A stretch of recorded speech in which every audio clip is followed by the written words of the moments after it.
মাননীয় বিচারপতি মোস্তফা কামাল সাহেবের জামিন দিয়েছেন দুইটা শর্তে।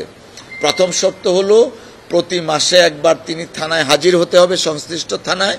দ্বিতীয় শর্ত হলো আদালতের অনুমতি ব্যতিরেকে তিনি বিদেশ যেতে পারবেন না। এই ছিল আজকের মামলার প্রেক্ষাপট। 2017 সনে অ্যারেস্ট করা হয়েছিল, এখন পর্যন্ত তিনি কারাগারে আছেন। তো প্রেক্ষাপটটা ছিল এরকম, মুফতি আব্দুল হান্নান কাশিমপুর কারাগার থেকে যখন তাকে আনা নেওয়া হয়, তখন কথিত করেছিল পুলিশ তখন যে এই মাদ্রাসার ছাত্র মুফতি হান্নানকে হাইজ্যাক করতে চেয়েছিল, কিডন্যাপ করতে চেয়েছিল বাঁচানোর জন্য। এইটা ছিল মাদ্রাসার ছাত্র মুস্তফা কামালের বিরুদ্ধে অভিযোগ।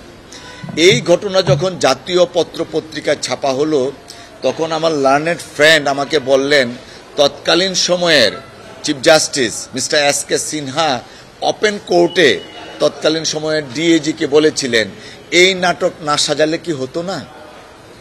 ওই সময়ই আনফর্চুনেটলি মুস্তফা কামাল সাহেব তখন থেকে কারাগারে অদ্য পর্যন্ত আছেন।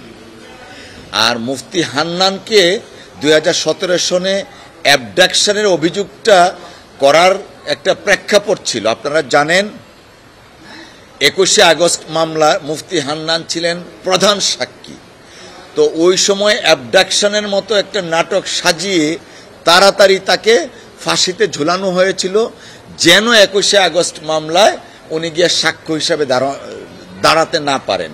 তো 2017 সনের অ্যাবডাকশনের নাটকটা সাজানোর কিছুদিনের পরেই মুফতি হান্নানকে ফাঁসি কাস্টে ঝুলিয়ে দেওয়া হলো এবং 21শে আগস্টের বিচারের নামে অবিচার বা প্রহসনের মাধ্যমে বিএনপির ভারপ্রাপ্ত চেয়ারম্যান জনাব তারেক রহমান সাহেব সহ অনেকের বিরুদ্ধেই রায় ঘোষণা করা হলো এবং এই রায়টা হয়েছিল একতরফা রায়।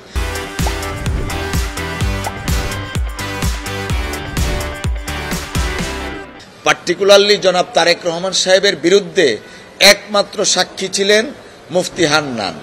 মুফতি হান্নান যেন সশরীরে কোর্ট আদালতে এসে সাক্ষ্য দিতে না পারেন, সেই জন্যই তাকে ফাঁসিতে ঝুলানো হলো।